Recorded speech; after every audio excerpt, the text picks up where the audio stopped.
33절에서 36절까지 함께 보겠습니다.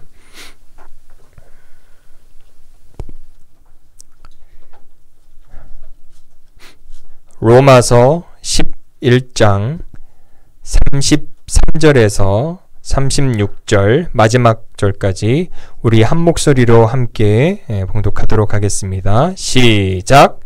깊도다 하나님의 지혜와 지식의 풍성함이요 그의 판단은 헤아리지 못할 것이며 그의 길은 찾지 못할 것이로다. 누가 주의 마음을 알았느냐? 누가 그의 모사가 되었느냐? 누가 주께 먼저 드려서 갚으심을 받겠느냐?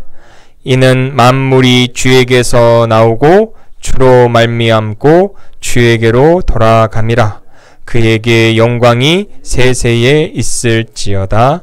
아멘.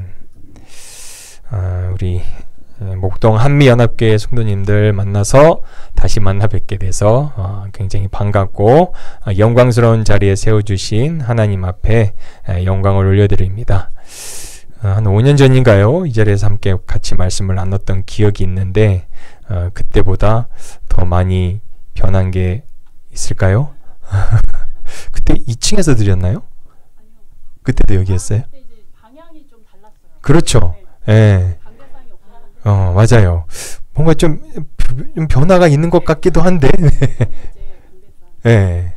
강대도 올리고. 네. 어쨌든 좋습니다. 오늘 함께 나누고 싶은 메시지의 주제는 하나님의 지혜와 지식이 풍성하다고 하는데 그 지혜와 지식을 우리도 이해하고 분별할 수 있는가 이것입니다.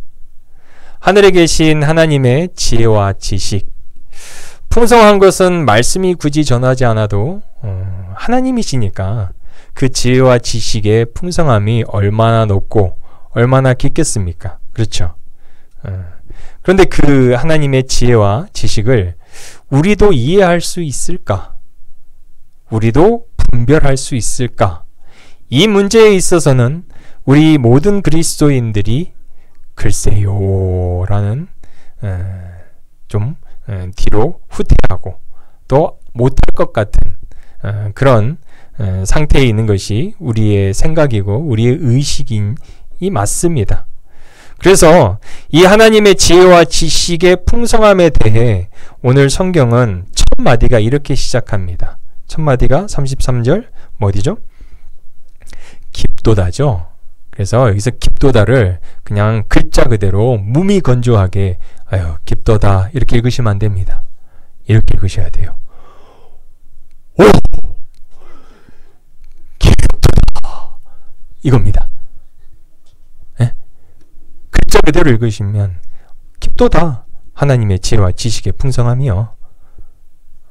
가볍게 읽게지죠. 근데 감정을 놓고 또 이 문맥에서 얘기하는 그 맥락을 찾아서 읽다 보면 이 깊도다가 그냥 단순한 깊도다가 아니에요. 도저히 나의 지혜와 지식과 이성으로는 깨달을 수 없도다. 그래서 자포자기하는 심정으로 깊도다 이겁니다. 놀라는 것도 아니에요. 그리고 할 수 있을 것 같다라는 어떤 자신감도 아닙니다. 그냥 자포자기한 상태에서 깊도다 하나님의 지혜와 지식의 풍성함이요. 그러면서 우리 인간의 한계를 계속해서 지적을 합니다. 34절, 35절을 보면 34절 누가 주의 마음을 알았느냐? 누가 그의 모사가 되었느냐? 35절 누가 먼저 하나님께 드려서 받아낼 수 있겠느냐? 이겁니다. 계속해서 누가죠. 따라서 우리의 인식 가운데 이게 그리스도인이든 그리스도인이 아니든 어떤 신적인 존재에 대한 그리고 신적인 존재의 성품에 대한 인식과 내용을 묵상할 때는 우리는 할 수 없다 라는 인간의 자포자기된 그리고 연약한 가운데 그렇게 우리는 고백을 하게 된다는 겁니다. 그러면서 36절은 왜 그러냐? 왜 그러냐? 만물이 주에게서 나오고 주로 말미암고 주에게로 돌아가는데, 즉 하나님 안에서 모든 지혜와 지식이 다 돌고 도는 것인데 어찌 우리 한낱 미물 같은 이 인간이 그 하나님의 지혜와 지식을 깨달을 수 있는가라는 한탄과 탄식입니다. 그러면 질문이죠. 이런 고민을 한번 해보셨습니까? 이거예요. 또는 이런 바램을 한번 가져봤냐? 이겁니다. 하나님의 지혜와 지식이 있다. 그런데 그 지혜와 지식을 하나님, 저도 분별하기를 원하고 저도 알기를 소망합니다라는 이 간절함이 있냐? 이겁니다. 그리고 그것에 대해 한번 진지하게 묵상하고 하나님의 그 옷자락을 붙잡으며 하나님 제발 이런 간절함이 있기를 소망합니다. 그저 우리에게 주어진 인생이 한낱 모든 인간이 돌고 도는 인생을 살다 그저 이 땅을 마무리하는 그런 인생으로 하나님께서는 우리를 부르시지 않으셨습니다. 그런 인생으로 우리를 이 땅에 보내시지도 않으셨어요. 하나님의 시간의 그 영원 속에서 우리를 이 땅에 보내신 것입니다. 하나님의 시간과 우리의 시간이 같을까요? 다를까요? 자신 있게 대답하셔야 돼요. 오늘 죽어도 천국 갈 소망이 있으십니까? 아멘? 그러면 하나님의 그 영원한 시간과 우리의 시간은요, 다르지 않아요. 이 말이 무슨 말인지 잘 깨달으셔야 돼요. 우리가 육체의 한계를 잊고 있어서 아기로 태어나 요람에서 무덤까지의 인생을 살 수밖에 없지만 우리의 본질상의 내용은요, 하나님의 형상이고 하나님의 모양인 줄 믿으시기를 소망합니다. 그래서 하나님의 모양과 하나님의 형상대로 우리를 창조하셨다라는 내용 자체가 무슨 말이냐면 하나님에게 있는 모든 것이 우리에게도 있다라는 겁니다. 단지 우리가 살아내야 하는 육신의 시간 속에서 한계가 있다 뿐이지 그 본질상의 내용에서는 하나님의 시간이나 나의 시간이나 우리의 시간이나 차이가 없습니다. 할렐루야. 우리는 다 영원이라는 시간 속에 함께 묶여 있고 임마누엘 하신 예수 그리스도께서 그것을 증명해 내심으로 말미암아, 즉 죽으시고 부활하심으로 말미암아 이 첫 열매가 되심으로 말미암아 우리에게 처음 본이 되어 주심으로 말미암아 그것을 증명해 주셨다라는 거죠. 육체의 생명이 끝이 아니다. 이 땅의 인생이 끝이 아니다. 죽어봐야 천국이다 라는 담대함과 자신감이 있어야 된다라는 겁니다. 왜요? 이것은 우리의 선포, 우리의 욕구, 우리의 바람이 아니라 하나님이 원래 우리를 그렇게 창조하셨어요. 하나님의 모양과 하나님의 형상이라는 말이 어떤 헬라어, 히브리어로 어려운 말이 아니라 하나님과 동등된 존재로 우리를 창조하셨다라는 말입니다. 그 본질의 내용상. 그러면 우리는 자신 있게 대답할 수 있어야 돼요. 하나님의 지혜와 지식을 깨달을 수 있는가? 오늘 성경은 누가 그렇게 할 수 있겠습니까? 라고 얘기를 하지만 결국 이 12장에서 얘기하는 것은 아니다라는 겁니다. 그런 인간의 한계와 인간의 연약함 가운데 고민해봤냐 이거예요. 이거는 할 수 없다라는 게 아니라 11장 마지막 부분에서 누가 할 수 있느냐 질문하는 것은 무엇이냐, 그런 생각을 해봤냐 이거예요. 그런 고민을 해봤냐 이겁니다. 그런 상상을 해봤냐 이거예요. 그것도 안 했는데 누가 할 수 있어요? 그것도 안 했는데 누가 깨달을 수 있어요? 이 말이에요. 이 말. 알 수 없다가 아니라. 르네상스 시대에 유명한 화가들이 있습니다. 그 중에 우리가 잘 아는 화가들이 있죠. 다로 시작하는 다빈치, 미로 시작하는 미켈란젤로, 라로 시작하는 조금 어려울까요? 학생들? 라파엘로라는 르네상스의 3대 화가가 있어요. 참 하나님도 어찌 보면 참 짓궂으세요. 이렇게 위대한 화가들이 동시대에 살았어. 좀 이렇게 좀 떨어뜨려서 보내시면 좀 비교가 안 되고, 이게 간격을 두고 보내셨으면 이 시대는 이런 내용이 있었고 저 시대는 저런 내용이 있었고 이렇게 해석할 수 있는데, 동시에 인물들이 세 명 다. 마지막 인물에 이 라파엘로라는 이 화가가 그린 유명한 그림이 있습니다. 피에타라는 유명한 예수님의 어머니 마리아가 죽으신 예수님의 시체를 안고 있는 그 동상도 굉장히 유명한데, 이것과 더불어 굉장히 유명한 그림이 있어요. 아테네 학당, 스쿨 오브 아덴이라는 그 그림이 있어요. 혹시 제가 설명을 드리면 알 수 있을 텐데, 여러 그리스, 그다음에 로마, 르네상스 시대, 그리스 로마의 그 위대한 철학자들이, 또 수학자들이 그 그림 안에 다 들어가 있습니다. 그런데 가운데 두 인물이 있어요. 가장 강조되면서. 왼쪽에 있는 인물은 플라톤이고, 오른쪽에 있는 인물은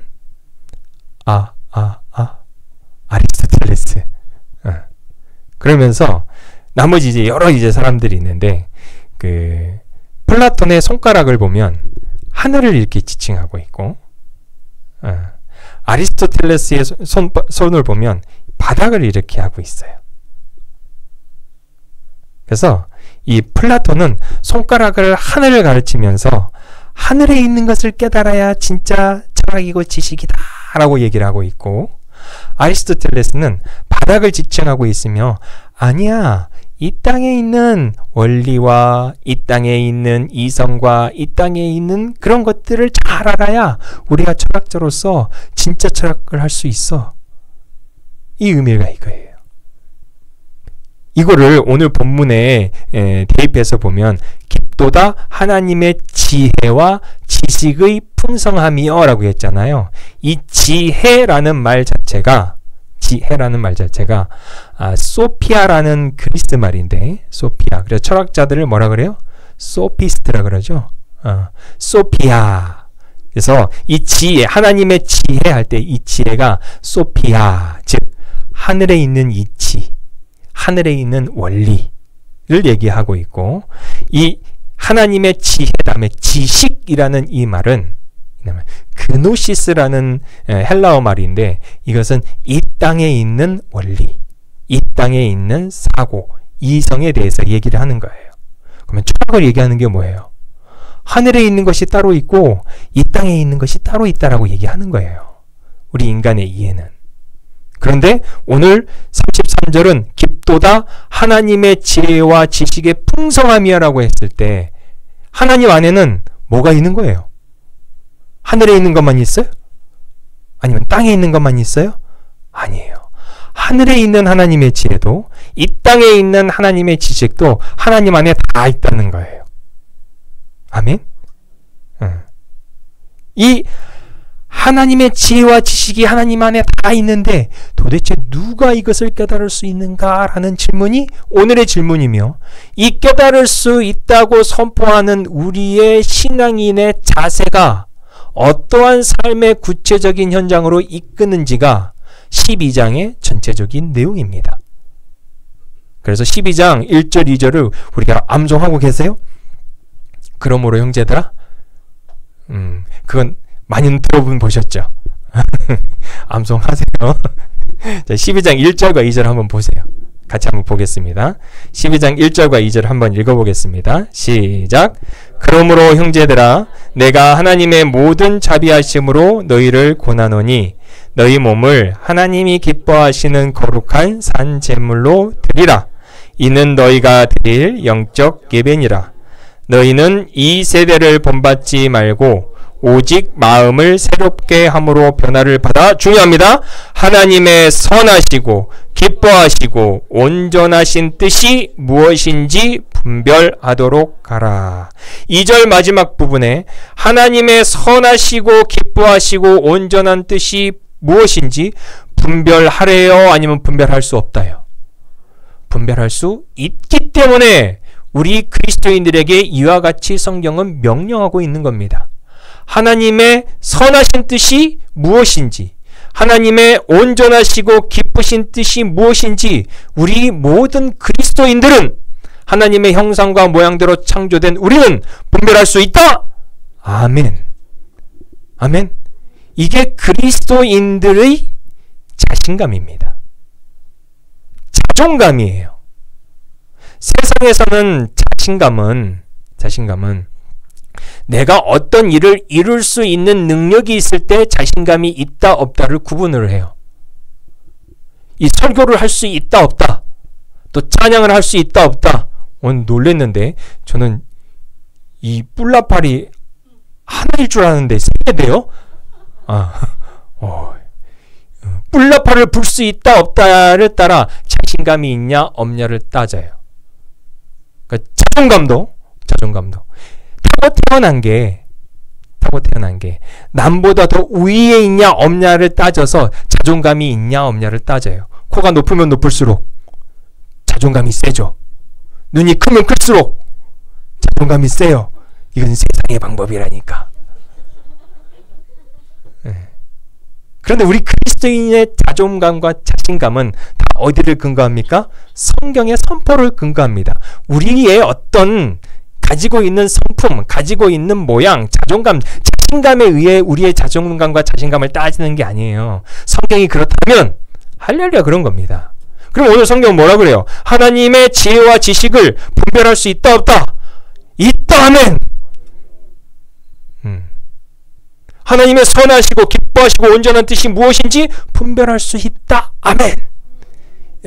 이 기세에서 눌리면 나아가지 못해요. 이 자존감에서 자존감이 없어지면, 자신감이 떨어지면 나아가지 못한다니까요. 우리 자신을 믿지 마시고 우리의 연약함에 근거하지 마시고 성경의 선포를 믿으세요. 그게 우리의 신앙이고 그게 우리의 믿음입니다. 기세에서 밀리면 안 돼요. 기세에서. 야구 좋아하십니까? 축구 얘기, 야구 얘기하면은 싫어하시는 분들이 있다 그러던데. 오타니는 아시죠? 야구는 몰라도 오타니는 아시죠? 지금 미국 MLB 내셔널 리그에서 지금 챔피언스 리그 마지막 두 팀이 해서 이쪽 팀에서 이제 올라오면 결승전을 하게 되는데 혹시 어제 경기 아십니까? 잘 모르시죠? 그럼 설명을 해드릴게요. 이 기세가 뭔지. 오타니라는 선수가 있습니다. 잘생겼어요. 정말 잘생겼습니다. 동양에서 저런 인물이 나오기 어려운데 차은우까지는 아니어도 운동도 잘해요. 이제 고등학교 야구 리그에서는 타자도 하고 또 투수도 하는 경우가 많아요. 왜? 운동신경이 좋은 친구들이기 때문에 운동신경이 좋으면 좋을수록 타자를 해도 잘하고 투수를 해도 잘해요. 근데 프로리그는 다릅니다. 어느 한쪽으로만 정리를 해야 돼요. 그래서 추신수 선수도 원래는 투수였어요. 투수였는데 미국에 가서 타자로 전향을 해서 타자로 성공한 케이스죠. 그래서 프로의 리그는 다릅니다. 두 개를 병행할 수가 없어요. 근데 이 선수는 어렸을 때부터 자기는 두 개 다 하겠다고 목표를 정했어요. 그래서 메이저리그에 갔죠. 솔직히 저 처음에 갔을 때 안 될 줄 알았거든요. 근데 되네. 근데 어제 경기는 정말 환상이었습니다.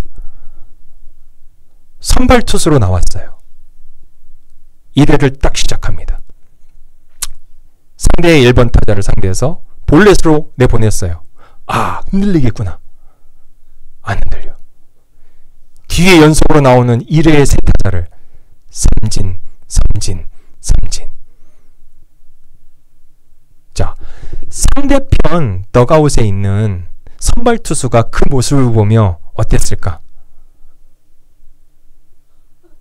자신감이 넘쳤을까? 아니면 와, 오늘 경기 힘들겠다 이랬을까? 그 순간에 이미 끝난 거예요. 그런데 이 오타니가 들어가더니 더가웃으로 안 들어가고 헬멧을 쓰네? 이 헬멧은 수비용이 아니라 공격용이야. 타자. 보통 투수가 타자를 하더라도 지금은 뭐 룰이 바뀌었지만 예전에는 내셔널리그에서는 유현진이 있을 때는 투수도 타자를 반드시 했었어야 돼요. 경기를 빨리 끝내기 위해. 왜냐면 투수가 타자로 나오면 반드시 죽거든. 아웃되거든. 그러니까 경기가 빨리 진행이 되잖아요. 그래서 예전엔 그 룰이 있었어요. 근데 이제 룰이 바뀌어서 타자와 투수가 병행하지 않습니다. 타자는 타자만 하고 투수는 투수만 해요. 룰 자체가.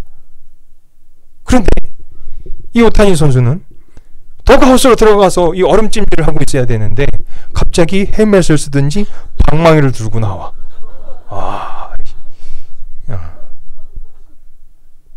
그것도 1번 타자가. 하더라도 타선은 뒤에 둬요. 왜? 1번 타자가 가장 많이 출전을 하게 되거든요. 경기에서. 그래서 1번 타자는 가장 빠른, 그리고 안타를 가장 많이 칠 수 있는 그런 겁니다. 딱 타석에 딱 쓰더니 쫙 보다가 멋지게 한번 슉 굴렸어. 어떻게 됐을까? 홈런.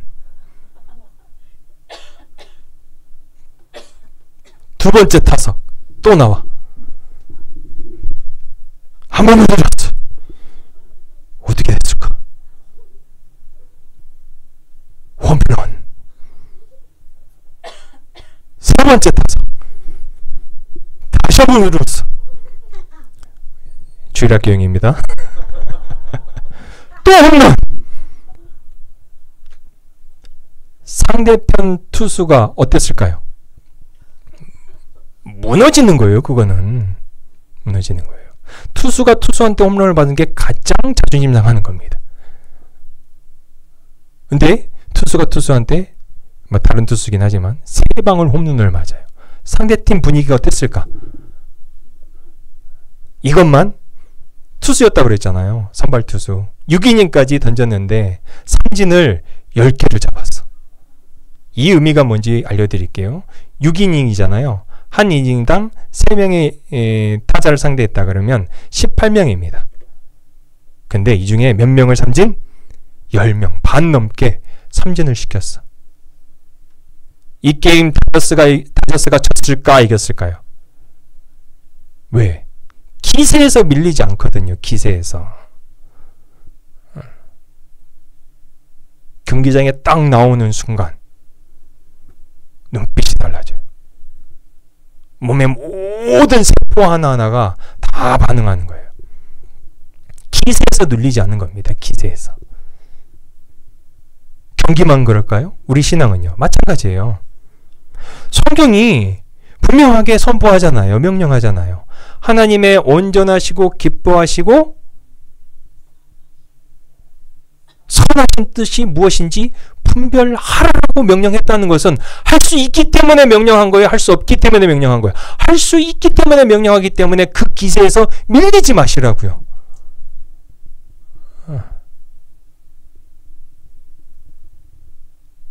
할 수 있다? 아멘입니다. 우리가 할 수 없는 것은 성경이 요구하지도 않으세요. 제가 내일 이제 탄자니아에 하루만 늦었어도 저기 못 왔습니다. 내일 저녁에 이제 다시 들어갔다가 이제 다시 정리를 하고 한 2주 만에 다시 나와야 되는데, 들어갑니다.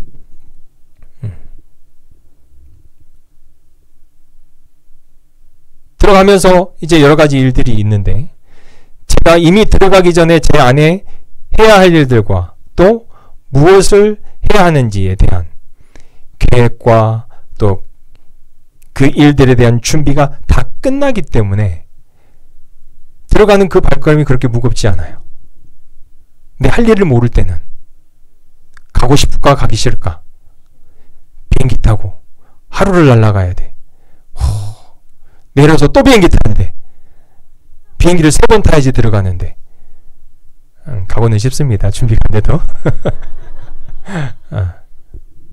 그래서 우리 그리스도인들은요, 이 말씀의 선포와 말씀의 명령 앞에 겸손하라는 말이, 이 겸손한 게 나는 못해요가 아니에요. 기록된 선포와 기록된 명령 그대로를 믿는 게 우리의 겸손입니다. 저 못해요. 할 수 없어요. 감히 이까 있게. 이건 위선이라 그래요. 위선. 위선 우리에게는 없는 겁니다. 할렐루야. 그래서 이 11장 전체가 이 내용을 얘기하고 있어요.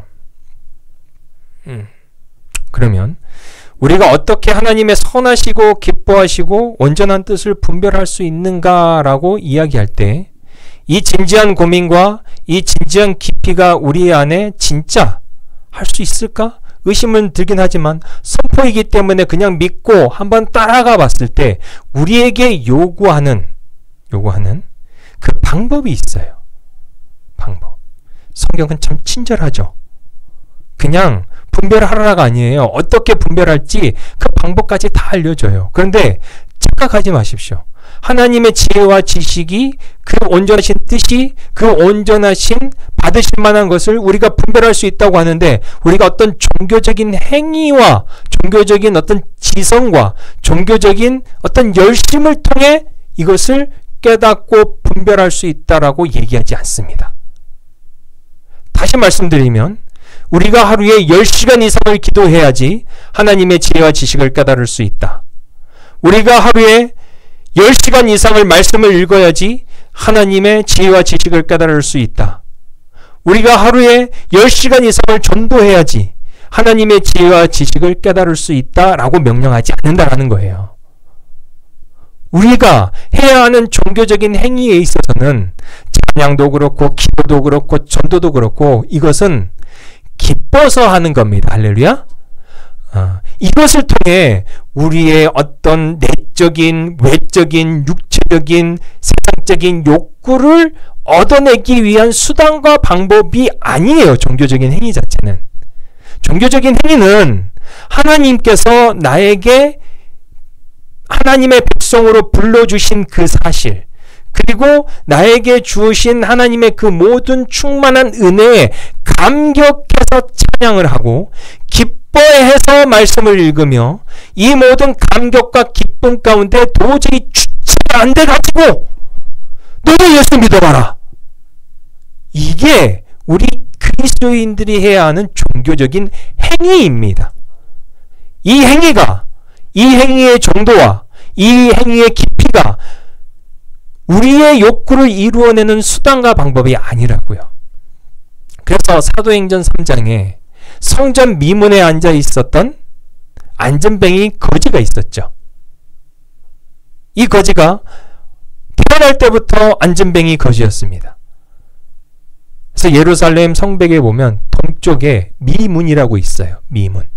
이 미문이 어떤 문이냐면 진짜 미가 아름다울 미자예요. 이 미문 앞에는 그 큰 기둥 몇 개가 있고 이게 집 같은 게 이렇게 있어요. 공간 같이. 그 큰 광장 같이. 그래서 어떤 선생들이 와서 랍비들이 와서 거기서 강론을 합니다. 그러면 사람들이 자주 모이는 장소이겠죠. 그래서 그곳에서 항상 구걸을 하던 성전 미문 거지 안진뱅이였어요. 그날도 역시 매일과 같이 친구들과 동료들의 도움을 받아 미문에 앉아서 구걸을 하고 있을 때 마침 그때 베드로와 요한이 지나갑니다. 요구하죠. 돈 달라, 물 달라, 음식 달라. 베드로가 얘기합니다. 네가 요구하는 은과 금은 내게 없다. 그런데 내 안에 있는 게 있는데 내 안에 있는 거 너한테 줄게. 나사렛 예수 그리스도의 이름으로 일어나 걸어라. 베드로는요, 예수님을 부인했던 베드로에서 사도 베드로로 이미 바뀌어 있을 때예요. 예수 그리스도 안에 있는 그 능력과 힘을 믿고 의지하고 그 이름 안에 있는 것에 자기의 전부의 인생을 걸었던 그 순간입니다. 다 바뀌었어요. 부인하던 베드로가 아니에요. 그래서 나사렛 예수 그리스도의 이름으로 걸어라. 베드로는 주체가 안 되는 거죠. 그 뒤에 감옥에 얼마나 갇힙니까? 그래서 선해드린 공회원들이 너 다시는 그 이름으로 가르칠 외치지도 말고 선포하지도 마. 내가 너희의 말을 듣는 게 낫냐? 아니면 하나님의 뜻을 따르는 게 낫냐? 그러다 또 갇히죠. 베드로 안에서요. 그 기쁨이 주체가 안 되는 거예요. 감옥에 있을 때나 사람을 만날 때나 그 기쁨이 주체가 안 되니까 예수 나오는 수. 그 기쁨이 주체가 되지 않는 그 신앙의 기쁨을 받은 그 안전뱅이 거지는요. 우리 성경은 그냥 일어났다고 얘기하잖아요. 그게 아닙니다. 빨딱 일어나는 겁니다. 점프하면서 일어나는 거예요. 뛰며 걸으며 마지막이 중요합니다. 여호와를 찬양하더라.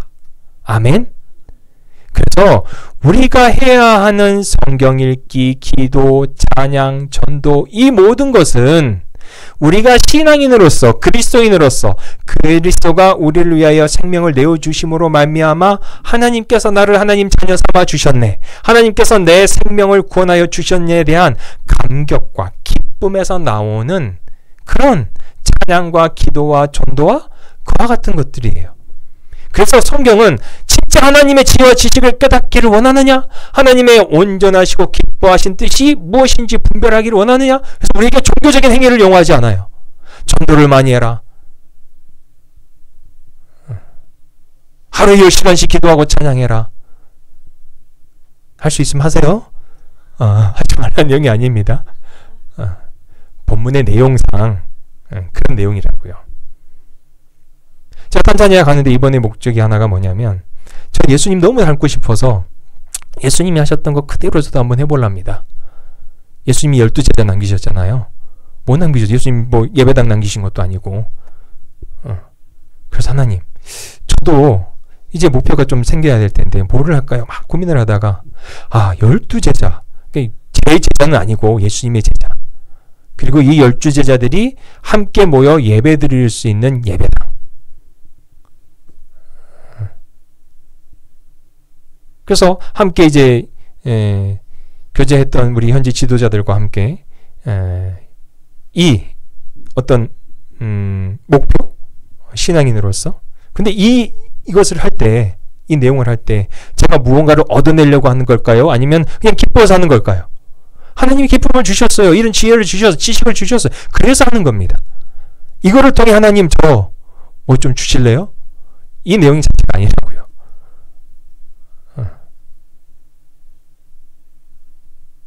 선교사로서 저에게 적용해보면 이런 겁니다. 우리 각자의 인생에서요.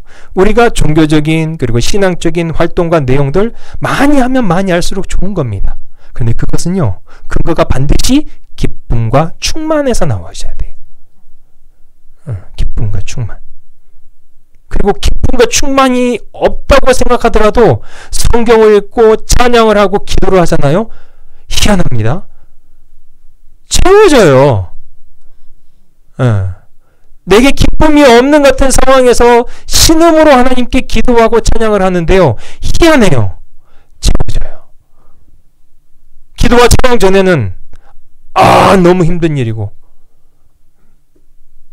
버려버릴 것 같은 그런 상황 속에서도 가고 싶은 그런 상황에서도 찬양 기도의 시간이 차면 하나님께서 바꿔주십니다. 그게 기쁨도 충만으로. 그래서 시작 자체가 기쁨과 충만이 아니어도 돼요. 찬양 많이 하시고 기도 많이 하시고 전도 많이 하세요. 그 가운데 하나님께서 기쁨과 충만으로 바꿔주시고 더해주시고 이 은혜가 우리 그리스도인의 은혜라고요. 그런데 하나님의 지혜와 지식을 아는 내용에 있어서는 또 다른 면과 또 다른 차원이 있습니다. 이것은 보다 더 구체적인 내용을 우리에게 요구하세요. 보다 더 구체적인 실천과 구체적인 행위를 요구하신다고요. 왜? 하나님의 지혜와 지식은요. 나를 위한 지혜 지식이 아니거든요. 하나님의 영광을 위한 지혜와 지식이기 때문에 이것은 우리에게 뭔가 구체적인 행위와 구체적인 삶의 역사를 요구합니다. 그래서 몸이라는 단어를 많이 사용해요. 몸이라는 단어. 12장 1절을 한번 볼까요? 12장 1절 한번 읽어보겠습니다. 시작. 그러므로 형제들아 내가 하나님의 모든 자비하심으로 너희를 권하노니 너희 뭐를요? 몸을 하나님이 기뻐하시는 거룩한 산 제물로 드리라. 이는 너희가 드릴 뭐래요? 영적 예배이라. 뭐를 영적 예배로 드리라는 겁니까? 마음을? 생각을? 의식을? 아니에요. 여기서 너희 몸을 하나님이 기뻐하시는 거룩한 산 제물로 드리라고 말씀하셨대. 이 몸은 실제의 우리의 몸입니다. 더 구체적으로 말씀을 드리면 실제 우리의 눈이요 하나님이 받으실 만하게 합당한 예배를 드려야 돼요. 눈이 코가 죄를 짓는 건 많이 없죠. 코 패스. 입 우리의 입이요 실제 하나님께서 받으실 만한 영적 제사의 도구가 되어야 된다는 거예요.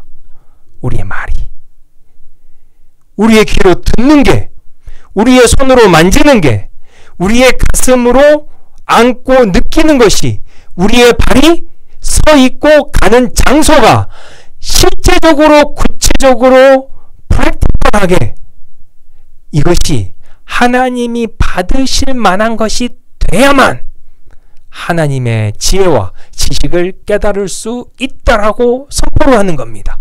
몸에 있어서. 그래서 우리 청소년들, 꼬맹이들 보는 거 굉장히 중요해요. 무엇을 듣느냐? 찬양을 듣느냐? 아니면 요즘 유명한 게 뭐예요? 게데온인가요? 게데온은 모른가? 아유 미안해요. 너무 비밀을 알려줘 버렸네. 몰라도 돼? 내가 무엇을 듣는가? 말. 실제로 내가 어머니에게, 내가 아버지에게, 내가 엄마에게, 아빠에게, 할머니에게, 할아버지에게, 친구들에게 하는 말, 그 말이 뭐라고?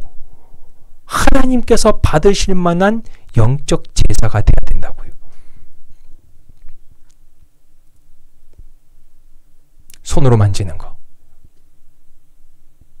발로 가는 곳, 발로 서 있는 곳, 이것이 실제적으로 우리의 몸이 반응하여 하나님의 지혜와 지식을 깨달을 만큼 그 정도 수준이 돼야 된다는 겁니다. 할 수 있어요? 없어요? 기세에 밀리면 안 된다고요. 할 수 있다. 아멘.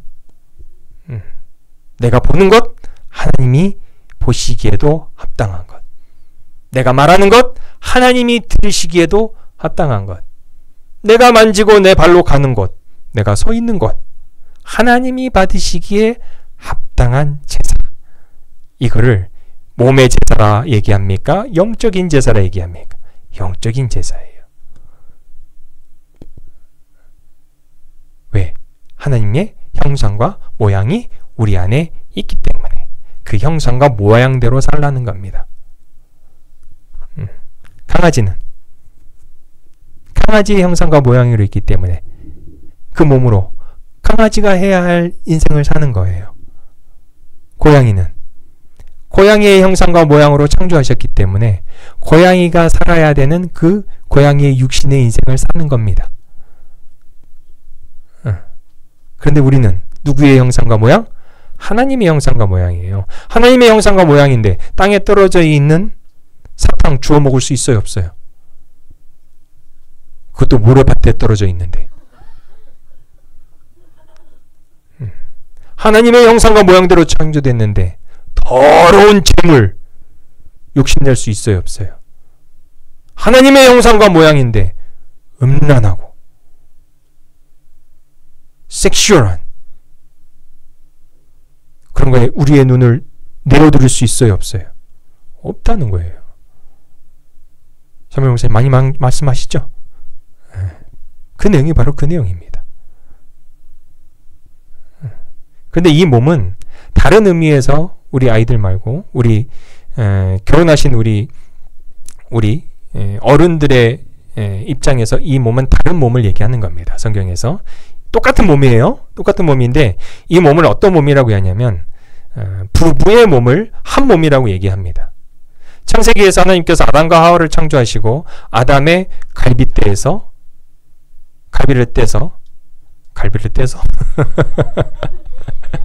아담의 갈비뼈로 하와를 창조하시죠. 그래서 아담이 부모를 떠나 하와와 합하여 한 몸이 되었다라고 얘기합니다. 그래서 부부의 몸은요, 비주얼하게 그리고 보여지는 것은 각각의 남자의 몸, 여자의 몸입니다. 그런데 하나님께서는요, 이 몸을 하나로 보실까요? 두 개로 보실까요?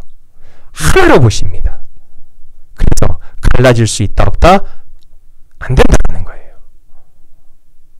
우리의 연약함 때문에 모세법과 바울이 고린도전서에서는 믿지 않는 여자나 남자면 그냥 이혼해버려 이렇게 얘기를 하지만 바울도 앞에 코멘트를 달아요. 이거는 예수님의 명령이다, 나의 명령이다. 예수님의 생각이다, 나의 생각이다. 나의 생각이라고 얘기를 합니다. 정확하게. 성경은 분명하게 선포합니다. 하나님이 보시기에 부부의 몸은요, 하나의 몸이에요. 하나의 몸. 그러면 이 부부의 몸이 하나라는 의미 자체가 무엇이냐? 아담과 하와를 창조하시는 그 순간에 하나님께서 그들에게 선포하셨던 기록으로 남겨주신 그 의미에 담겨 있습니다. 그들이 벌거벗었으나 뭐가 없었다? 부끄러움이 없었다라는 거예요. 부부의 몸이 객체로 있지만 남자의 몸, 여자의 몸으로 나뉘어져 있지만 결국 하나님께서 이 몸을 하나의 몸으로 보시고 선포하신 내용이 있는데 이 두 부부가 벌거벗었으나 서로 부끄러움이 없었다라는 겁니다. 실제 옷을 다 벗고 있어도 부끄러움이 없었고 실제 그 마음에 있는 그 생각에 있는 그 모든 것도 서로 다 오픈해도 부끄러움이 없는 상태를 바로 성경이 이야기하고 있는 부부의 육체의 하나됨에 대해서 얘기를 하고 있는 거예요. 단지 남자가 여자가 음란한 걸 저지르고 어떤 그 음란한 죄를 저질러서 부부의 몸이 갈라졌네, 그거는 그냥 세상의 기준이고요. 성경의 기준으로 부부가 한 몸이라고 선포하는 것은 서로 부끄러움이 없는 상태를 얘기한다고요. 핸드폰을 아무리 뒤져도 서로의 핸드폰을 오픈해도 전혀 부끄러움이 없는 겁니다. 내가 어떤 영상을 보고 어떤 기록을 봤으며 어떻게 돈을 사용했는지를 다 봐도 부끄러움이 없는 게 부부의 몸이라고요. 이것은 성경의 가르침입니다. 죄의 내용이 아니라. 데살로니가 전서 4장 4절을 한번 볼까요?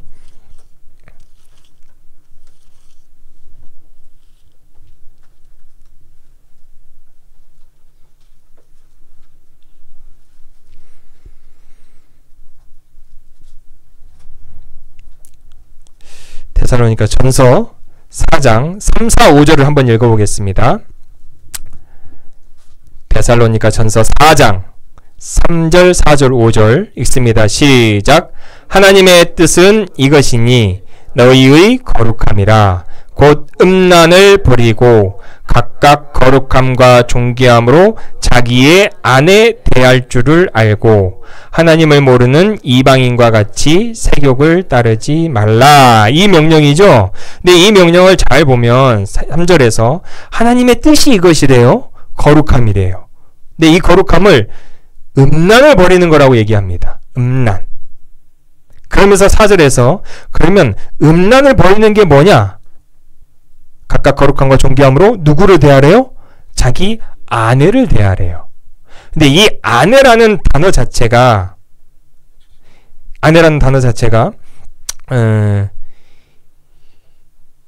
우리말과 또 영어 성경에서는 와이프 또 아내라고 번역이 되어 있습니다. 아내 또는 와이프. 그런데 이게 히브리어 원문으로 들어가 원문의 내용을 살펴보면 이게 아내라는 단어가 아니에요. 와이프라는 단어가 아닙니다. 몸이라는 단어예요. 몸. 단지 이제 킹제임스 버전과 이게 동방종교회라고 이제 콘스탄티노플을 중심으로 해서 유대교와 이렇게 관계가 깊게 맺혀 있는 그쪽 내용에서 이 아내라는 단어를 와이프라고 해석을 해놨기 때문에 그 번역을 따라간 킹제임스가 이 단어를 아내라고 번역을 해놨어요. 근데 원문 자체는 이게 아내가 아니라 몸입니다. 몸. 그렇다고 해서 의미는 바뀌지 않아요. 유대교의 사상에서 아내와 남편은 뭐기 때문에? 한 몸이기 때문에 의미는 바뀌지 않습니다. 단어의 내용상 우리에게 주는 중의적인 의미가 있다는 거예요. 이 아내라는 말, 몸이라는 단어가 주는 의미. 같이 해석해도 상관은 없습니다. 이게 아내인지 몸인지. 그런데 이 말 자체가 어떤 말이냐면 데살로니가 전서 자체는 어떤 내용이냐면 쓴 목적이 있어요. 종말의 시대를 살아가고 있는데 이 그리스도인들이 성도들이 일상을 살지 않고 다 교회만 처박혀가지고 오늘 예수님 오시네, 오늘 예수님이 오시네. 욕할 뻔했어요. 오늘 예수님 오시네, 내일 오시네. 이 짓거리를 하고 있는 거예요. 가진 재산 다 팔아가지고 교회에다 다 바쳤더니 우리나라 경험해 보셨잖아요. 우리나라 역사에서 가지고 뭐 아르헨티나로 튀었느니 장미선교에서는 언제 그랬죠? 10월 며칠날 예수님 오신다 그랬는데 그 교주는 그 받은 헌금 다 사가지고 서울에 여기저기 부동산 사놨죠.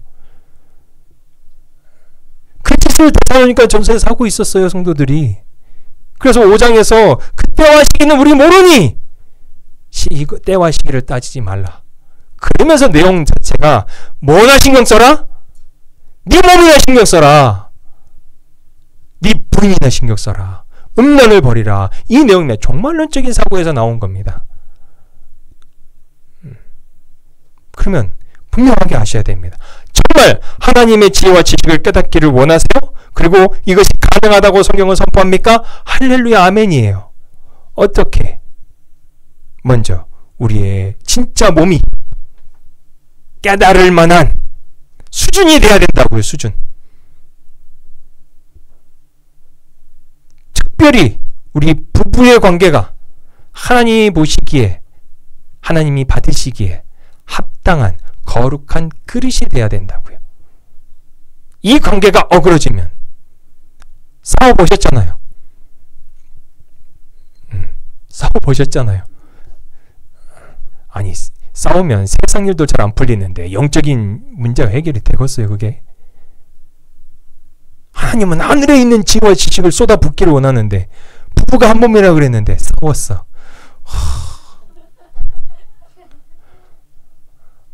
회사 가는 것도 밥하고 국하고 애들 챙기는 것도 짜증나 죽겠는데 무슨 하늘의 것을 생각할 겨를이 있습니까?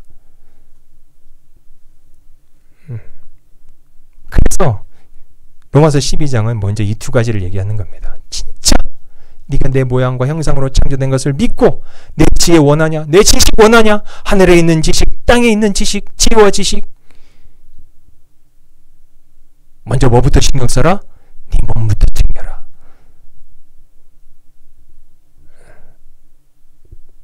어렵지 않죠? 어렵지 않습니다. 내용이 어렵지 않아요.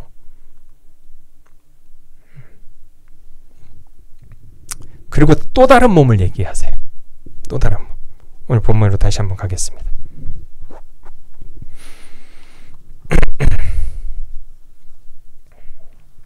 (12장) 4절과 5절을 한번 읽어볼까요? 12장 4절과 5절 한번 읽겠습니다. 시작! 우리가 한 몸에 많은 지체를 가졌으나 모든 지체가 같은 기능을 가진 것은 아니니 이와 같이 우리 많은 사람이 그리스도 안에서 뭐가 되었대요? 한 몸이 되어 서로 지체가 되었대요. 그러면 4절도 5절도 강조되고 있는 단어가 두 단어가 있습니다. 한 몸, 한 몸이에요. 한 몸, 한 몸. 1절에서는 그냥 우리의 육신, 또 부부의 관계를 얘기했다면 오늘 4절과 5절에서는 한 몸은 어떤 지체됨의 한 몸을 얘기하는 겁니다. 어떤 공동체성을 가지고 있는 한 몸에 대해서 얘기를 하는 거예요. 그런데 특별히 이 공동체성을 어디에다 묶으셨냐면 5절 이와 같이 우리 많은 사람이 어디 안에서? 그리스도 안에서 묶으신 특별한 한 몸에 대해서 얘기를 하는 겁니다. 그러면서 이 성경은 어떤 특별한 개인에게 쓴 게 아니라 교회에 썼기 때문에 그러면 이 기능 각각의 기능을 가지고 있는 믿음의 성도들이 모여있는 교회를 근거로 해서 어떤 기능들이 있느냐를 6절부터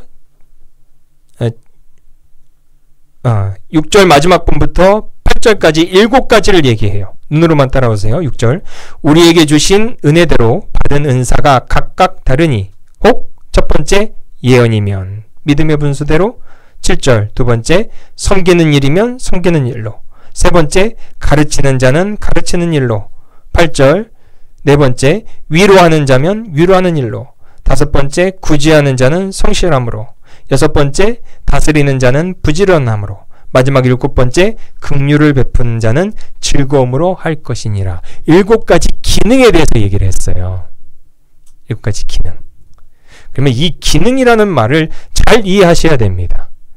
이 기능이라는 것은 우열을 나누는 어떤 형상이 아니에요. 예를 들면 우리 눈의 기능이 있죠. 우리 코의 기능이 있잖아요. 우리 입과 우리의 손가락과 우리의 발가락과 발의 기능이 있어요. 이 기능이 온전하게 역할을 할 때 우리의 육신의 몸이 온전하게 작동을 하게 되어 있습니다.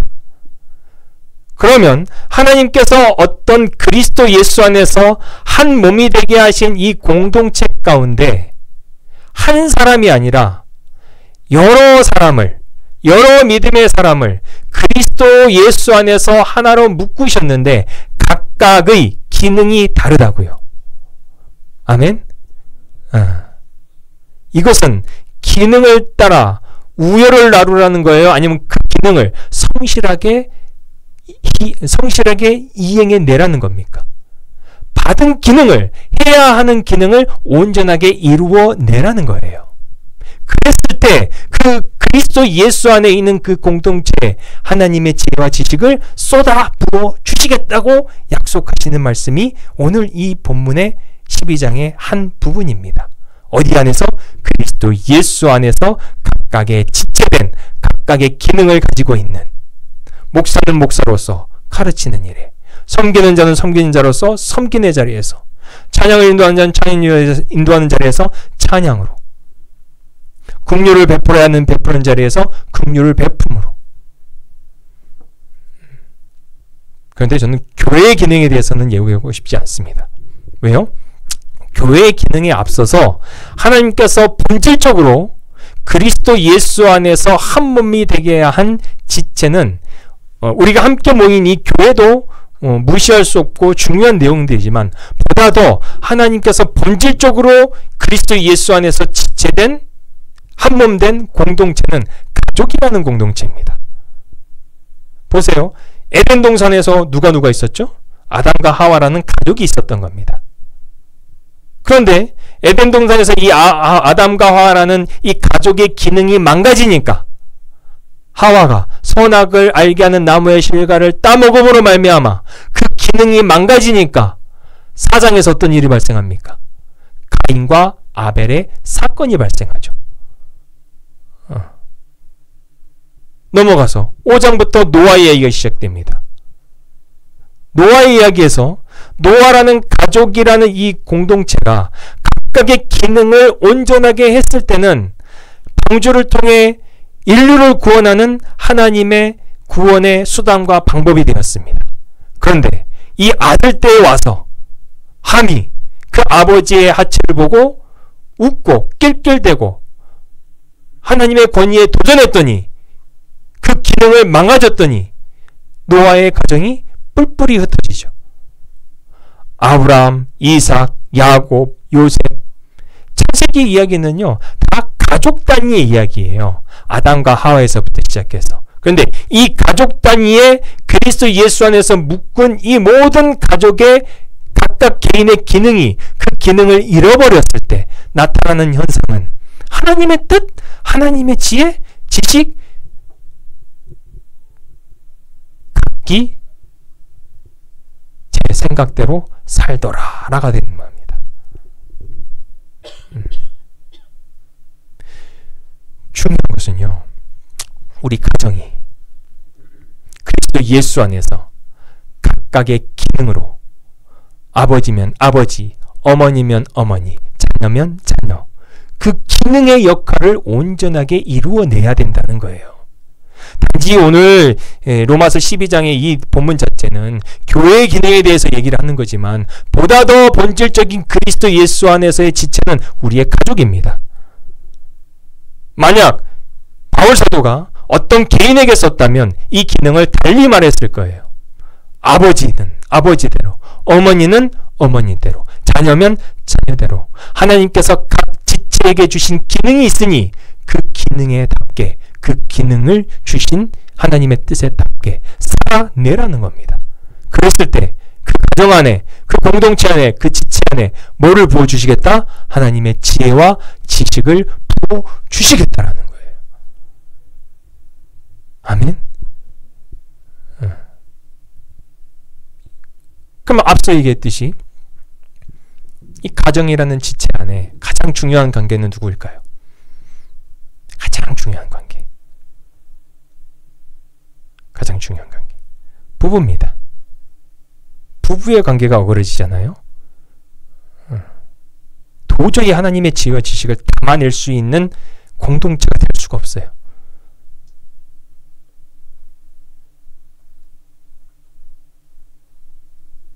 이 설교는 뭐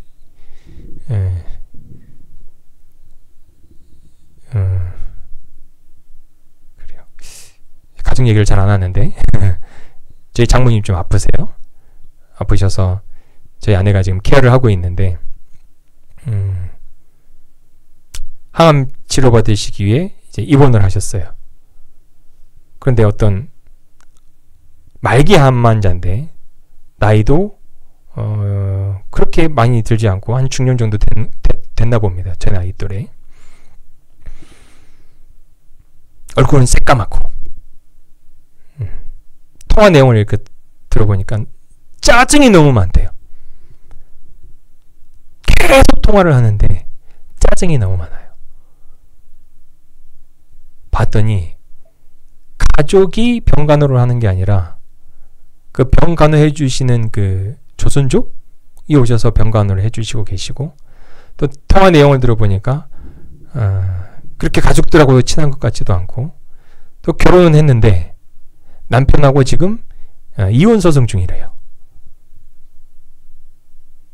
들으면서 와, 짜증날 만한 인생이다.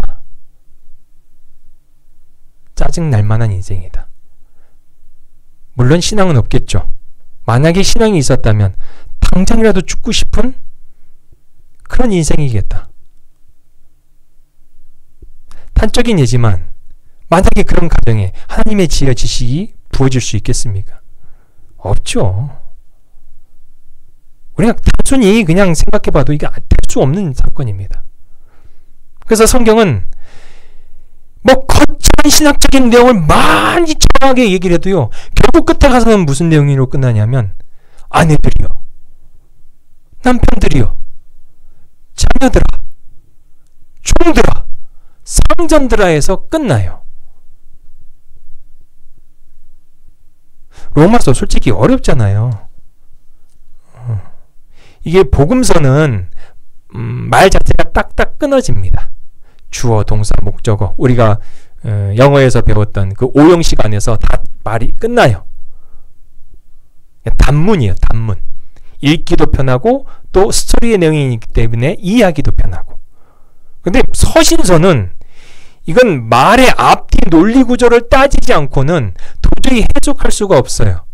그래서 단어 하나, 조사 하나, 구문 하나하나를 다 따져봐야지 여기서 왜 이 단어가 나왔는지 앞에서부터 쫙 끌어와야지 이 의미가 보여요.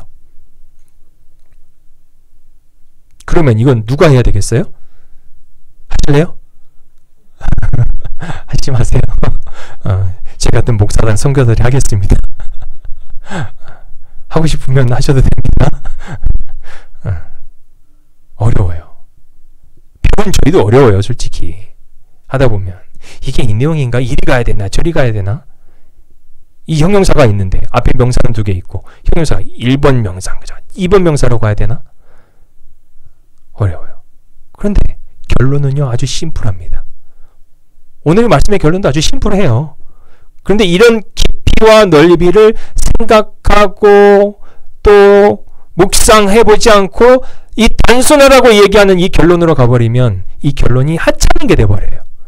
그렇기 때문에 조금 어려워도 조금 딥하게 들어가 보고 조금 이해하기 어려워도 이런저런 예화를 통해서 좀 확장을 해보려고 하는 이 작업이 필요한 겁니다. 지금 저희는 그 길을 가고 있는 거예요. 하나님의 지혜와 지식을 담는 그릇, 공동체로서의 그릇, 한몸된 공동체로서의 그릇은 각각의 기능이 온전해야 된다는 겁니다. 아버지는 아버지대로, 아내는 아내대로, 자녀들은 자녀대로, 상전이면 상전대로, 종이면 종대로. 이 이상이 없어요. 앞에 있는 신학적인 내용 좀 몰라도 돼요. 그건 인간의 언어이고 인간의 논리입니다. 솔직히 저희도 하나님 앞에 가서 꼴밥 몇 대 맞을지도 몰라요. 야, 내 뜻은 그것은 아니었다? 넌 그렇게 얘기했더라? 천국은 가야지.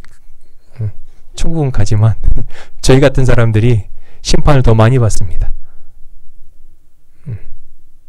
그래서 바울 사도가 그러죠.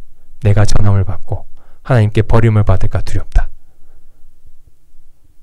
바울의 고백이 그 고백입니다. 바울이 천국 갈 확신이 없어서 그런 얘기겠습니까? 그래서 따지고 묻고 하는 것도 중요하지만 따지고 묻고 하는 게 결국은 이겁니다. 어떤 그릇으로 살아내느냐가 중요한 거예요. 어떤 그릇으로. 어떤 지체의 기능으로 살아내느냐가 중요한 겁니다. 그래서 우리 모든 가정들이 하나님의 지혜와 지식이 풍성하게 담기는 그런 하나님이 기뻐하시는 한몸 되기를 소망합니다. 아멘. 아빠는 아빠대로, 엄마는 엄마대로, 자녀들은 자녀대로. 그런데 어떤 관계가 가장 중요하다고요? 부부 관계가 가장 중요하다고요.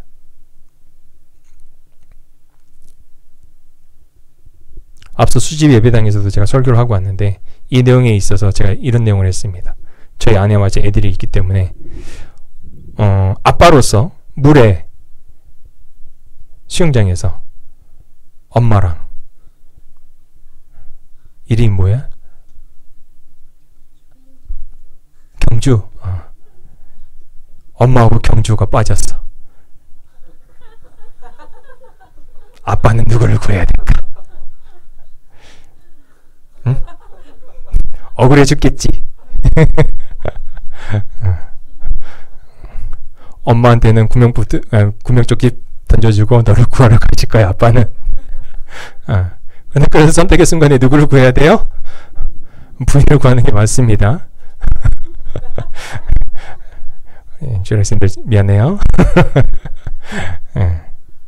그래서 성경이 이 부부관계를 얘기할 때 아내가 남편에게 요구하는 것은 순종과 복종이고 남편이 아내를 향해 나타나는 그 신앙의 태도는 사랑입니다. 이 정도로 얘기하면 약간 억울하지 않습니까? 순종과 복종 그리고 사랑 가운데 뭐가 우선인가? 성경은 아내에게 순종과 복종을 먼저 얘기를 하고 그 이후에 남편에게 사랑을 요구를 합니다. 우리 아내 성도님들 어떠세요? 좀 억울하지 않으십니까? 이 내용에?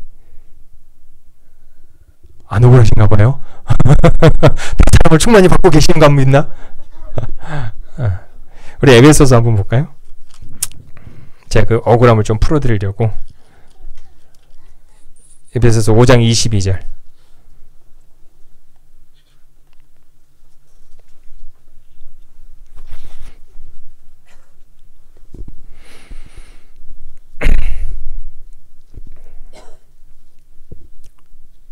에베소서 5장 22절을 한 목소리로 같이 읽겠습니다. 시작.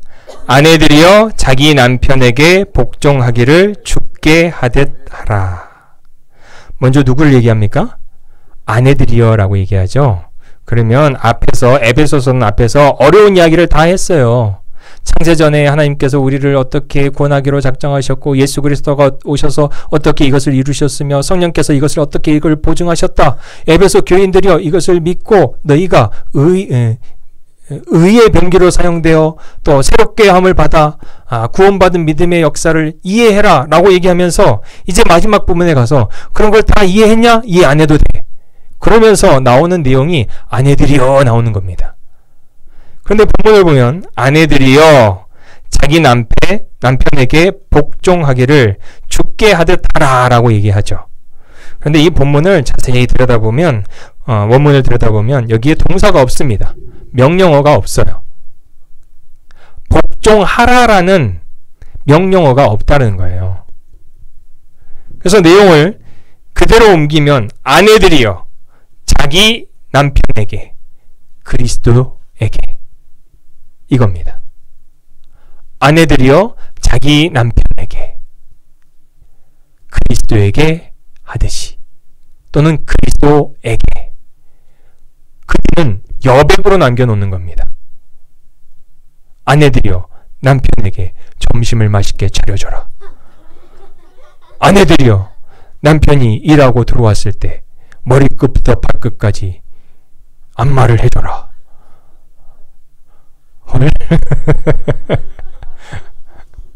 여백으로 남겨놓는 겁니다. 여백으로. 그래서 구체적인 명령이 없어요. 순종하고 복종하라는 어떤 구체적인 내용이 없습니다. 그래서 아내들의 존재는 그냥 아내들의 존재로 하나님께서 인정을 해주세요.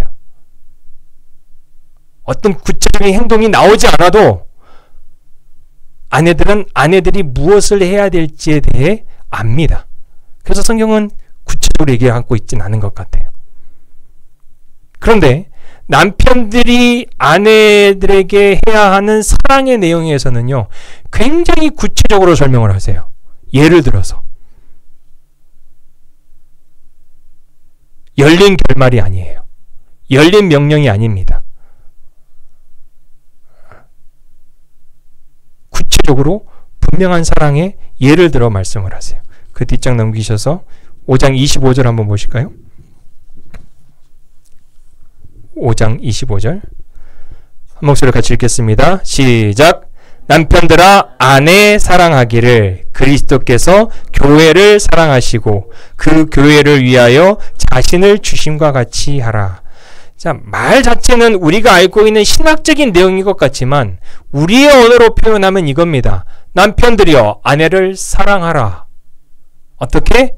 구체적으로. 그 예가 예수 그리스도가 구체적으로 십자가에서 그의 피와 물을 다 쏟음으로 말미암아 교회와 너를 구원하였듯이 예수님의 십자가의 사건은 희미한 겁니까? 구체적인 겁니까? 구체적인 거죠. 예수님의 십자가의 물과 피는 모호한 겁니까? 정확한 겁니까? 정확한 거죠. 그래서 성경이 남편이 아내에게 요구되어야 되는 사랑에 있어서는 굉장히 구체적으로 명령을 하고 있어요. 이것을 신학적으로 해석해버리면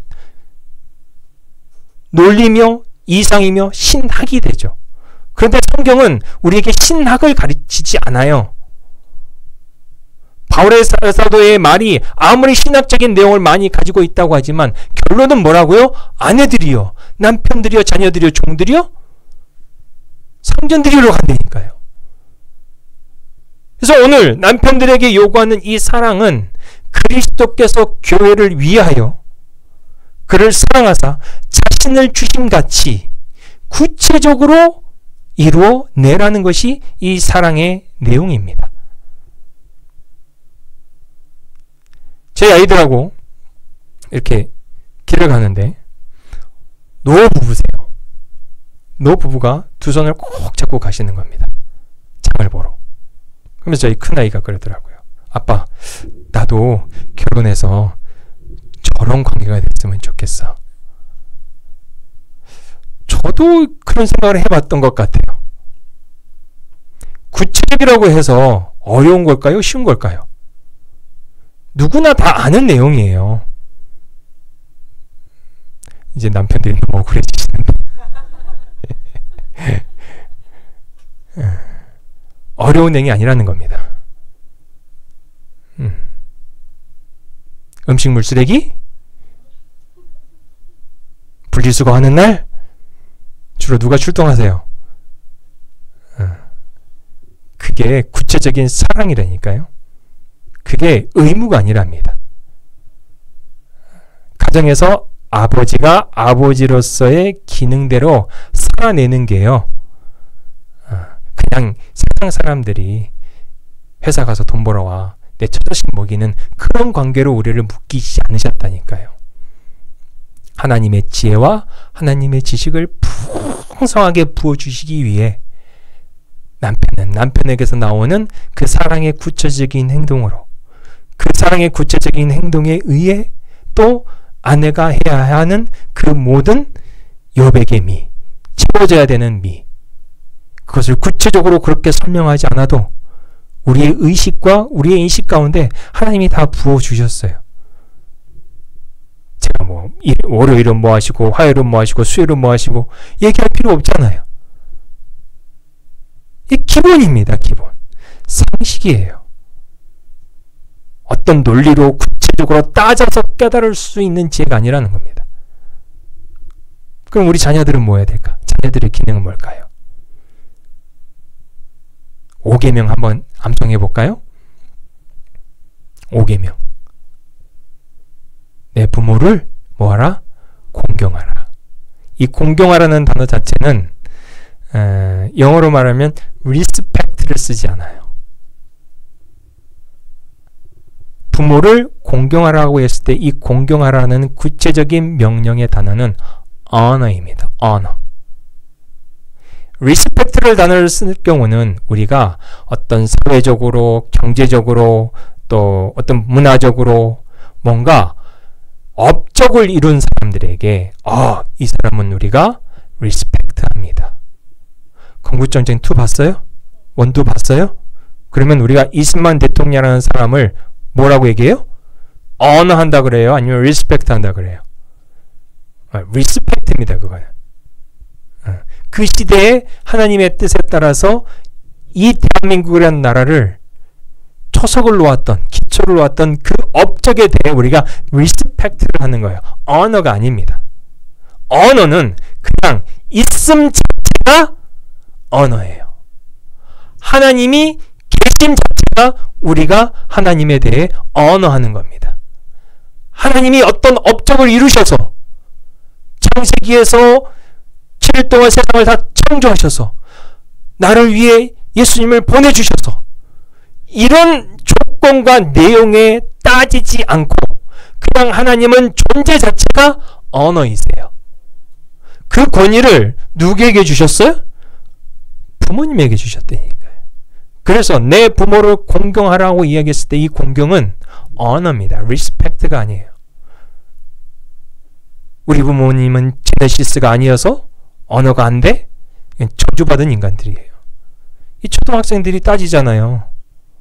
네 아빠 너네 집 차 뭐냐? 너는 몇 평 사냐? 너는 이 아파트 사냐? 저 아파트 사냐? 너는 1년에 해외여행 몇 번이나 나가냐? 초등학생의 기준이 그거래요. 저희 때는 개근하는 게 굉장히 프라이드였잖아요. 개근상을 받는 게 성실함의 기준이 됐잖아요. 믿을만한. 요즘은요, 개근상을 받는 게 가난하다라는 어떤 증표랍니다. 기근상을 받는 게. 왜요? 무슨 저희 애들 한국에서 학교를 안 다녀서 내용 자체는 어쨌든 우리 이때까지 가족이 어디에 여행을 갑니다. 현장 학습으로 뭔가를 써서 내면은요 이게 결석 처리가 안 되는 거예요. 그게. 근데 모든 수업일수를 다 채운 아이가 있어.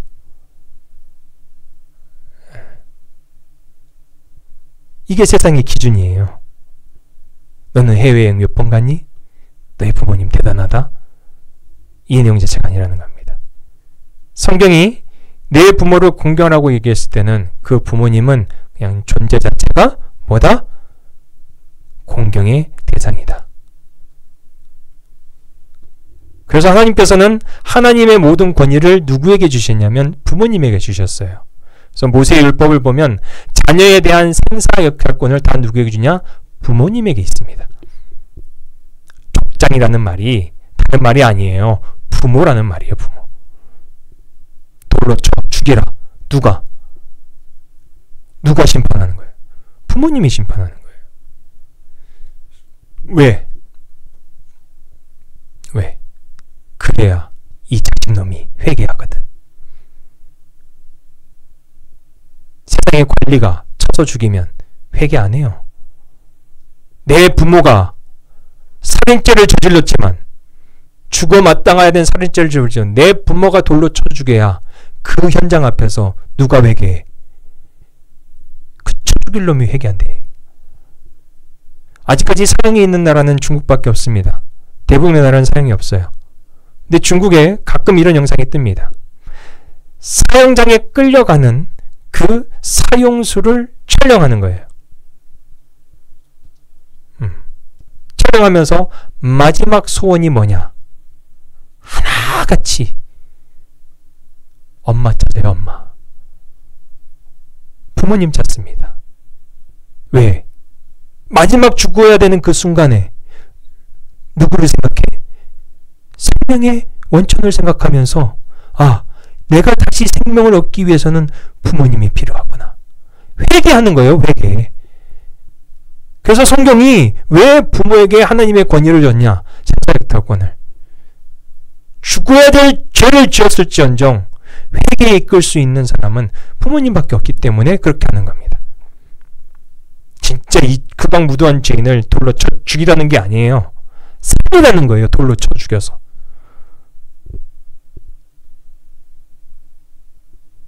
그래서 부모님에 대한 공경과 부모님에 대한 공경의 내용은 뭐다?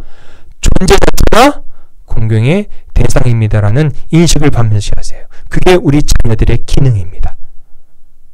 아버지는 아버지로서, 어머니는 어머니로서, 자녀는 자녀로서 이 온전한 기능이 유지되고 이 온전한 기능이 실제가 되었을 때 하늘에서 내려주는 하나님의 지혜와 지식의 풍성함이 얼마나 클지 경험해 보세요. 할 수 있다 없다? 할 수 있다라는 겁니다. 그리고 마지막으로 오늘 로마서 12장은 하늘의 지혜와 지식, 하나님의 풍성한 지혜와 지식을 또 다른 면에서 우리의 실제적인 구체적인 삶의 현장을 요구합니다. 12장 17절과 18절.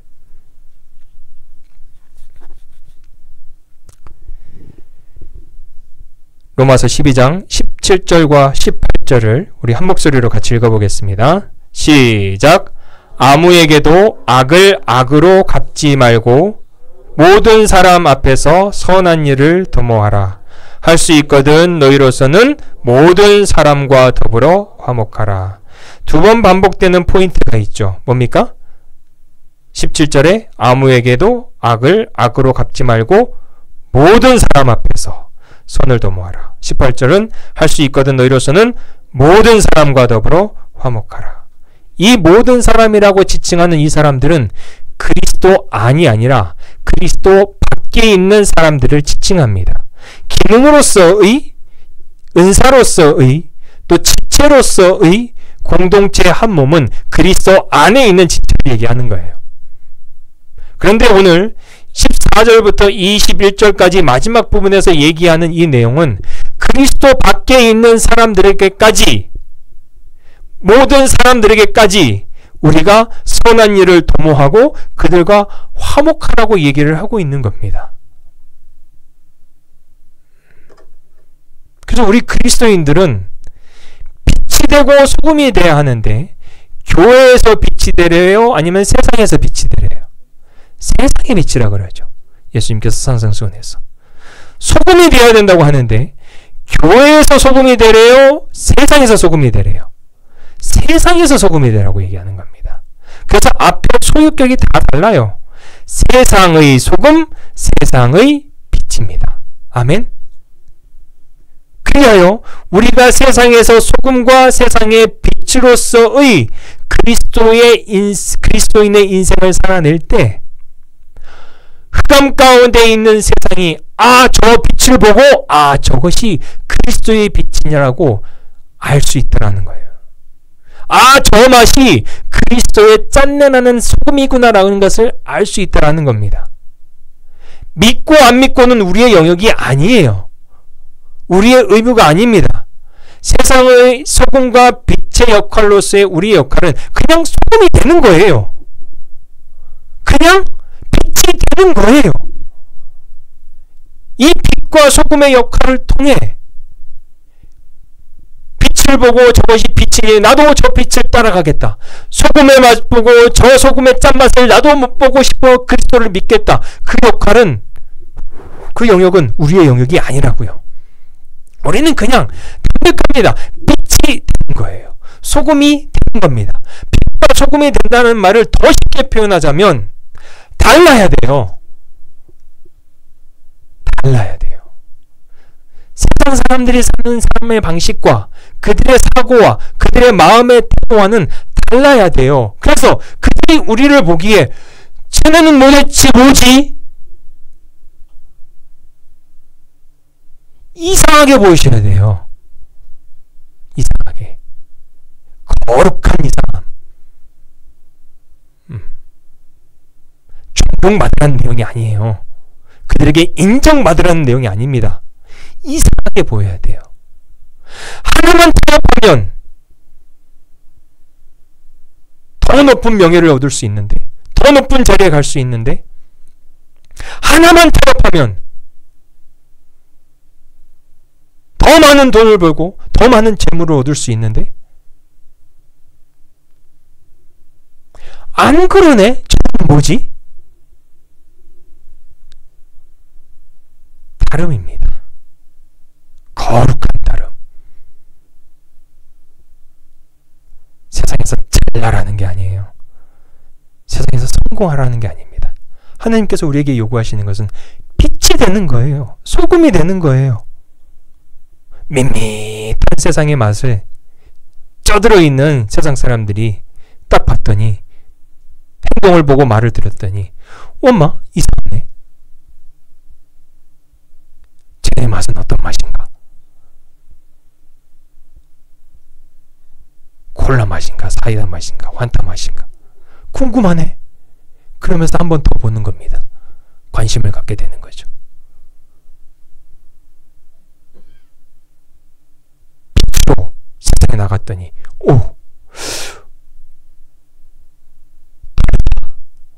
밝다.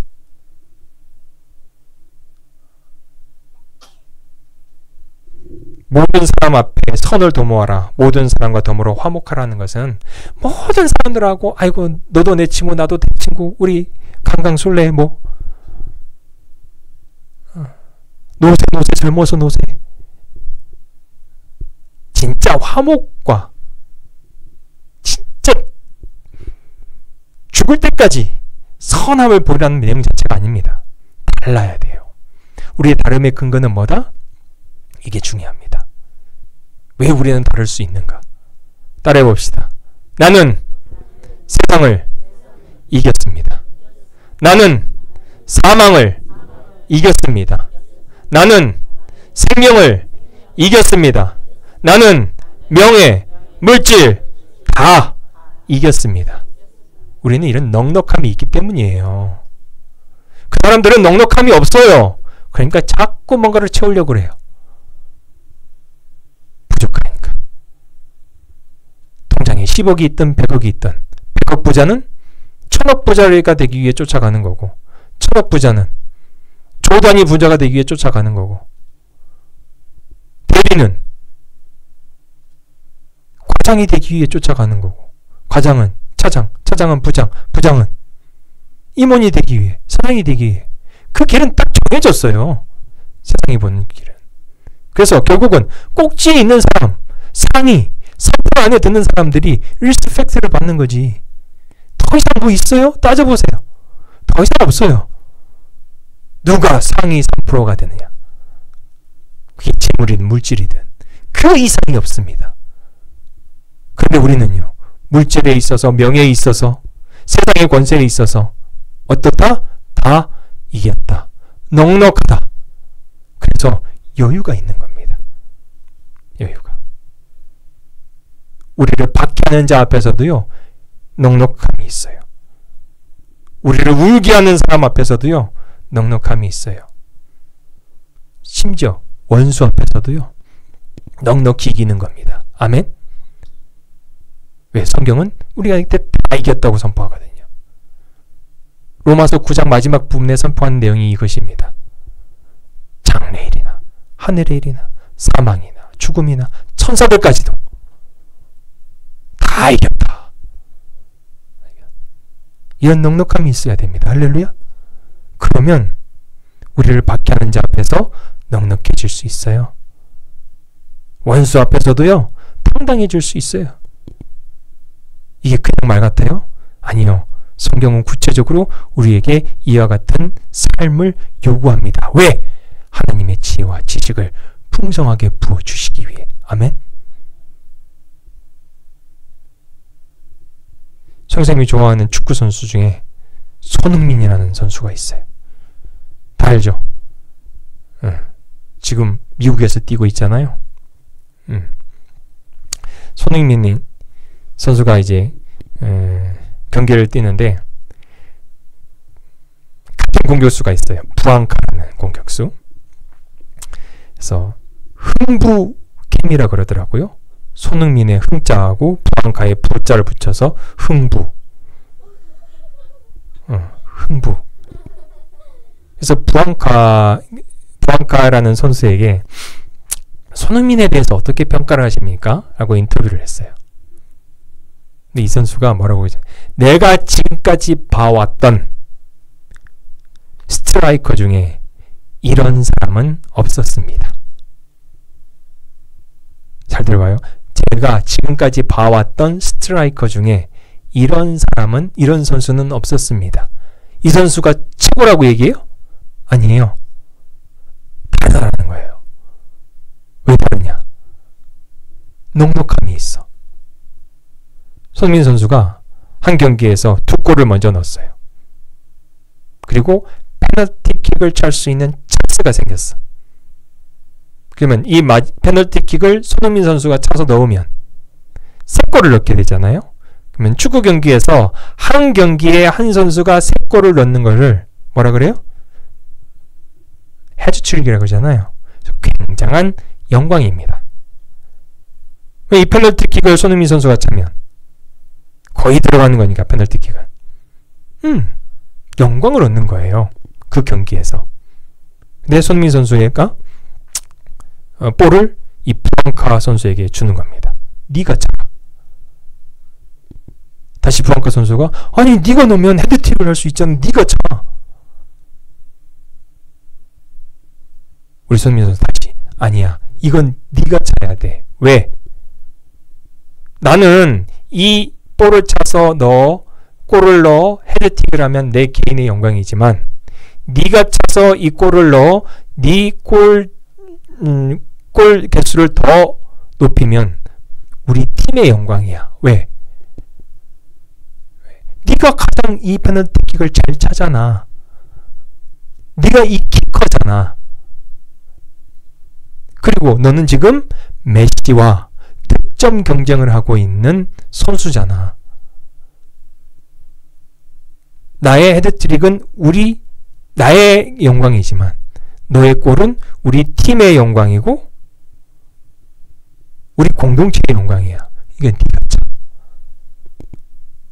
그러면 손흥민 선수가 골을 못 넣는 선수입니까? EPL이라는 잉글랜드 리그에서 득점왕까지 한 선수예요. 골을 못 넣는 선수가 아니에요. 부앙카는 네임밸류로 따지면 저 아래에 있는 사람이에요. 그런데 양보를 한다? 양보할 수 있는 게 뭘까? 넉넉함이에요. 자신감이 있는 겁니다. 다르다라는 거예요. 다른 선수들하고는 달라요. 이 다름이 어디서 나와요? 자신감, 자존감. 이 골을 안 넣어도 얼마든지 나 축구 선수로서 명예를 유지할 수 있어. 넉넉함입니다. 넉넉함. 예를 듣기 위해 예를 든 겁니다. 우리 신앙도 마찬가지입니다. 원수들 앞에서, 박해자들 앞에서, 우리를 울게 하는 세상 사람들 앞에서 넉넉해지시기를 소망합니다. 모든 사람과 더불어 선한 일을 도모하고 더불어 화목하라는 내용이 바로 이 내용입니다. 넉넉히 이겼으니 그 넉넉히 이긴 존재로 인생을 살아내라는 거죠. 이후에 주시는 하나님의 지혜, 하나님의 지식, 이것이 우리에게는 더 값지고 보배롭고 영광스러운 것입니다. 그러면 이 모든 내용을 총통틀어 우리는 하나님의 지혜와 지식을 분별하고 받을 수 있습니다. 어떻게? 내 몸이, 부부의 몸이, 가족의 몸이, 모든 사람들과의 관계에서 넉넉하게 이김으로 말미암아.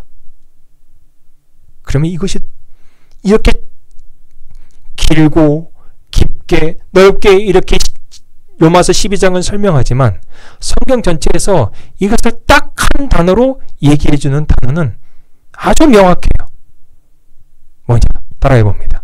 십계명. 이게 바로 십계명 내용이에요. 우리 몸이 하나님 앞에 거룩해야 되고 우리 부부의 관계가 하나님 앞에 거룩해야 되며 한 몸 되게 한 공동체가 하나님 앞에 거룩하게 되며 또한 이 땅에서 만나는 모든 사람들과 화목하고 또 선한 일을 도모하여 넉넉하게 이기는 모든 방법이 제가 말로 설명을 해서 몇 시간을 설명했을까요? 1시간 반 넘었을까요? 2시간 됐을까요? 말로 설명을 해서 이 장황한 설명이었지만 이미 다 알고 계시는 내용이에요? 알고 계시는 내용이에요. 십계명 얘기하는 겁니다. 제 십계명. 하나님의 지혜와 지식 1계명부터 4계명. 하나님 외에 다른 신을 두지 말라. 내 이름을 망령되이 일컫지 말라. 새긴 우상을 만들지 말라. 안식일을 기억하여 거룩히 지키라. 왜? 하나님이 완벽한 지혜와 지식을 가지고 계시기 때문에 다른 지혜, 지식 필요 있다, 필요 없다? 필요 없으니까 다른 신 두지 마. 다른 새긴 우상 만들지 마. 하나님의 이름 망령되이 일컫지 마. 나는 예배자가 돼. 이 내용이에요. 내 몸, 한 몸으로서의 부부의 관계 가늠하지 마.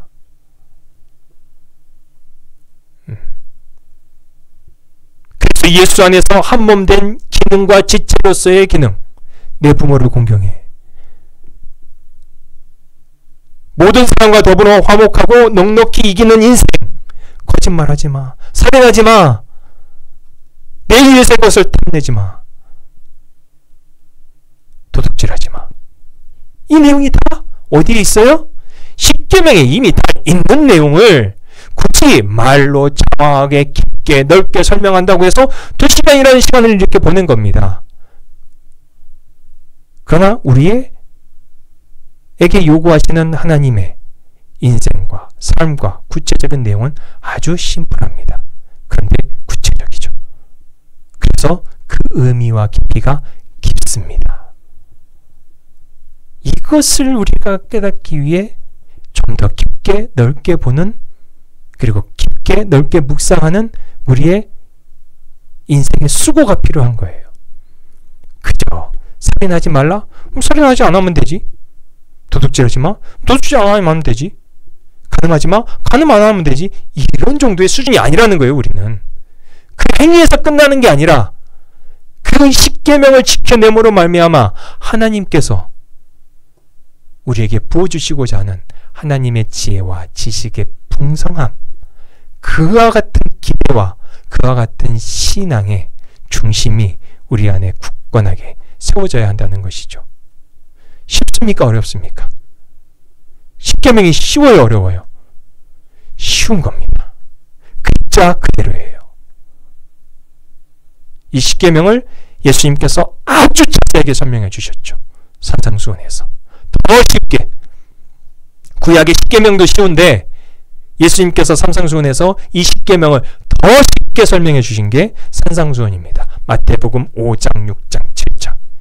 간음이 뭔지, 살인이 뭔지, 하나님께 예배하는 게 뭔지, 이웃을 위해 봉사하는 게 뭔지, 거짓 증거하지 않는 게 뭔지, 그 내용이 다 그 내용이에요. 말씀을 맺겠습니다.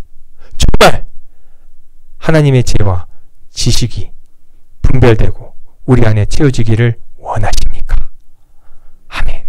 할 수 있습니까? 아멘. 그 그릇이 되십시오. 십계명의 그릇, 산상수훈의 그릇. 이 그릇 안에 채워주시는 하나님의 지혜와 지식이 풍성하게 돼서 우리 개인으로도 풍성을 누리시고 우리 가족으로도 풍성함을 누리시고 우리 교회의 공동체로서도 풍성함을 누리셔서 하나님께 칭찬받는 믿음 백성 되시기를 주님의 이름으로 간절히 부탁드립니다. 네, 기도하겠습니다. 하나님 은혜를 감사합니다. 우리는 자꾸 우리 인간의 한계와 연약함 때문에 하나님의 지혜와 지식의 풍성함을 나는 분별할 수 없습니다. 나는 이해할 수 없습니다라고 좌절합니다. 그러나 우리는 성경을 믿고 성경의 선포를 믿기 때문에 하나님의 선하시고 기뻐하시고 온전하신 뜻이 무엇인지 분별할 수 있음을 확실하게 믿습니다. 아멘. 그리하여 우리가 십계명의 인생을 살아내고 우리의 몸이, 우리의 의식이, 우리의 생각이, 우리의 모든 관계 속에서 십계명이 온전하게 이루어지고 예수 그리스도의 산상수훈이 온전하게 이루어져 하나님께서 주시고자 하는 그 놀라운 지혜, 지식이 풍성함을 누리는 믿음의 백성 될 수 있도록 주여 우리를 인도하여 주시옵소서.